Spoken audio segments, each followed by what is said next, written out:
देखिए दोस्तों, इसराइल के द्वारा भारत से एक मदद मांगी गई है और डायरेक्टली मदद मांगी गई है। पिछले कुछ समय में हम लोगों ने देखा कि इसराइल द्वारा बाकी सारी चीजों को लेकर भारत से ये कह दिया गया था कि देखिए अभी हमें किसी तरह की कोई मदद की आवश्यकता नहीं है। अगर आप हमारे बंदियों को छुड़वा सकते हैं तो उसमें हम आपका स्वागत करेंगे, आप मदद कर सकते हैं, लेकिन अन्य किसी तरह की कोई मदद की आवश्यकता इस समय हमें नहीं है। होगी तो बता देंगे।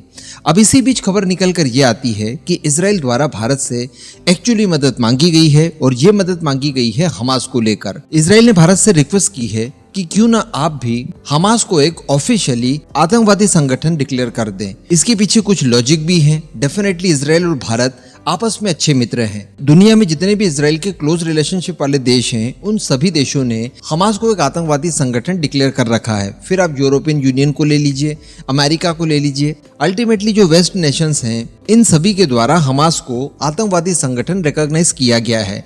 कुछ और देश भी आते हैं जिसमें जापान है, ऑस्ट्रेलिया है, न्यूजीलैंड वगैरह है। तो ये सारे के सारे एक ही गुट वाले देश हैं और इन सभी ने हमास को आतंकवादी संगठन रिकॉग्नाइज करके रखा है। अब इसी सीरीज में इजराइल चाहता है कि भारत भी इसे आतंकवादी संगठन घोषित कर दे, और अगर ऐसा होता है कि भारत इसे आतंकवादी संगठन डिक्लेयर कर देता है तो काफी बेनिफिट वाली बात हो जाएगी इसराइल के लिए, क्योंकि भारत जैसा लोकतांत्रिक देश जो कि दुनिया में सबसे बड़ी पॉपुलेशन रखता है, एक उभरती हुई महाशक्ति है, तो डेफिनेटली ये इसराइल को काफी सपोर्ट देने जैसा ही होगा। लेकिन दोस्तों, इसके पीछे कुछ प्रश्न खड़े होते हैं कि क्या वास्तविकता में भारत ऐसा कर सकता है, हमास को एक आतंकवादी संगठन डिक्लेयर कर सकता है? अगर नहीं कर सकता तो क्यों नहीं कर सकता? और ये कौन सी बात हुई कि आतंकी संगठनों को आतंकवादी संगठन घोषित करवाने के लिए इस तरह से रिक्वेस्ट की जा रही हो? ये तो सीधे सीधे दिखाई दे रहा है कि आतंकवादी है, फिर हर कोई इन्हें आतंकवादी क्यों नहीं मानता? तो चलिए इन सभी प्रश्नों के उत्तर जानते हैं। काफी इंटरेस्टिंग वीडियो होगी, एकदम एंड तक जरूर देखते रहिएगा। तो दोस्तों, ये बड़े दुर्भाग्य की बात है कि दुनिया भर में वैसे तो कई सारे आतंकवादी संगठन हैं, लेकिन सभी देश दुनिया के एक सुर में इन्हें आतंकवादी संगठन नहीं मानते, और पर्दे के पीछे से कई देश अलग अलग संगठनों को मदद भी भिजवाते हैं। जबकि हम सभी जानते हैं कि कोई भी इस तरह का चरमपंथी संगठन हो, इसका एक ही मकसद होता है मानवता के खिलाफ काम करना, और मानवता के लिए तो पूरी दुनिया ने एकजुट होना ही चाहिए। लेकिन इसके बावजूद हम लोग ऐसा नहीं कर पाते हैं। कुछ देश तालिबान को भी आतंकी मानते हैं तो कुछ नहीं मानते, कुछ लश्कर तैयबा को आतंकवादी मानते हैं, कुछ नहीं मानते, कुछ हमास को, कुछ हिजबुल्लाह को मानते हैं, कुछ नहीं मानते। तो कहने का मतलब सब लोग अपनी अपनी रोटियां सेकने के लिए यहाँ पर तैयार खड़े हैं और अपने स्वार्थ के अनुसार ही किसी संगठन को आतंकवादी मानते हैं या फिर नहीं मानते। बड़े आश्चर्य की बात है कि वो आतंकवादी संगठन जो कि भारत को डेंट पहुंचाना चाहते हैं, उनमें से मैक्सिमम को इसराइल भी आतंकवादी संगठन नहीं मानता। हालांकि कोई बहुत बड़ी बात नहीं रहेगी अगर भारत इस तरह से फॉर्मल रिक्वेस्ट करता है इसराइल को, तो इसराइल बिना किसी शर्त के बड़ी आसानी से इन संगठनों को आतंकवादी संगठन घोषित कर भी देगा। लेकिन दोस्तों, अफसोस की बात कि भारत ऐसा नहीं कर पाएगा, क्योंकि भारत हम जानते हैं गुटनिरपेक्ष है।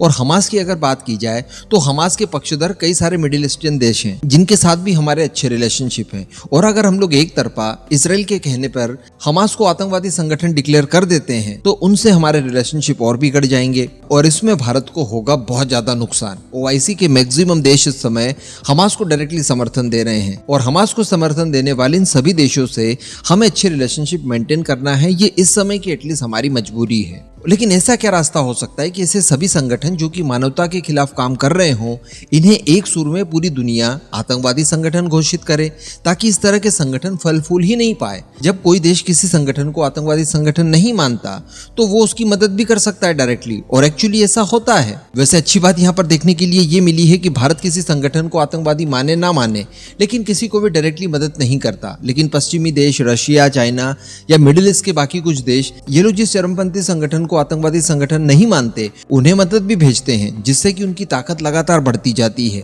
और इस तरह की सोच को कंट्रोल करने में नाकामयाबी मिलती है। इसीलिए दोस्तों, आपको शायद याद आ रहा होगा कि भारत हमेशा यूएनएससी के अंदर एक बात उठाता है मजबूती से, और वो आतंकवाद ही है। और भारत हमेशा कहता है कि आपने अभी तक, यानी यूएनएससी अभी तक विफल रहा है कि वो आतंकवाद की सही से परिभाषा तक नहीं लिख पाया है। मान लीजिए कि अगर आतंकवाद की सही से परिभाषा घोषित कर दी जाए कि इन मापदंडों के अंदर आने वाले सभी संगठनों को आतंकवादी संगठन घोषित किया जाएगा, तो ये टेंशन ही खत्म हो जाएगा कि आप इसे रिकॉग्नाइज कीजिए आतंकवादी संगठन के तौर पर, आप कीजिए। इस तरह की चीज खत्म हो जाएगी और वर्ल्ड वाइड इस तरह के खराब संगठनों को अपने आप आतंकवादी संगठनों के घेरे में डाल दिया जाएगा। लेकिन अफसोस यही है कि अभी तक दुनिया ने आतंकवाद को रिकॉग्नाइज किया ही नहीं है और उसकी सही से परिभाषा नहीं लिखी है। तो यहाँ पर जरूरी यही हो जाता है कि जो भारत पहल कर रहा है उस पहल में सभी शामिल हों और आतंकवाद को परिभाषित किया जाए और उस परिभाषा में जो संगठन फिट नहीं बैठते उन्हें सीधे सीधे आतंकवादी संगठन घोषित कर दिया जाए। क्योंकि भारत को भी बड़ा दुख होता है कि डिप्लोमेसी बचाने के लिए कई सारे संगठनों को यूं ही छोड़ना पड़ता है और उन्हें आतंकवादी संगठन नहीं मानना पड़ता है। ये हमारी मजबूरी बन जाती है। तो भारत भी इस मजबूरी से निकलना चाहता है और यही सुझाव देता है कि देखिए इन सारी चीजों को आप सही से परिभाषित कर दीजिए। लेकिन वही पॉलिटिक्स आ जाती है बीच में और इंटरनेशनल मंचों पर इस तरह के संगठनों के लिए कोई भी परिभाषा निश्चित नहीं की गई है। अगर कर दी जाए तो ये भारत के साथ साथ कई और सारे देशों की बेड़ियां खोल देगा और पूरी दुनिया एक सुर में इन खराब तत्वों को अलग थलग कर देगी, जिससे ये और ज्यादा शक्ति अर्जित करने में नाकामयाब रहेंगे। इस पूरे मुद्दे पर और भारत की इस सोच पर आपका क्या मानना है नीचे कमेंट करके जरूर बताइएगा।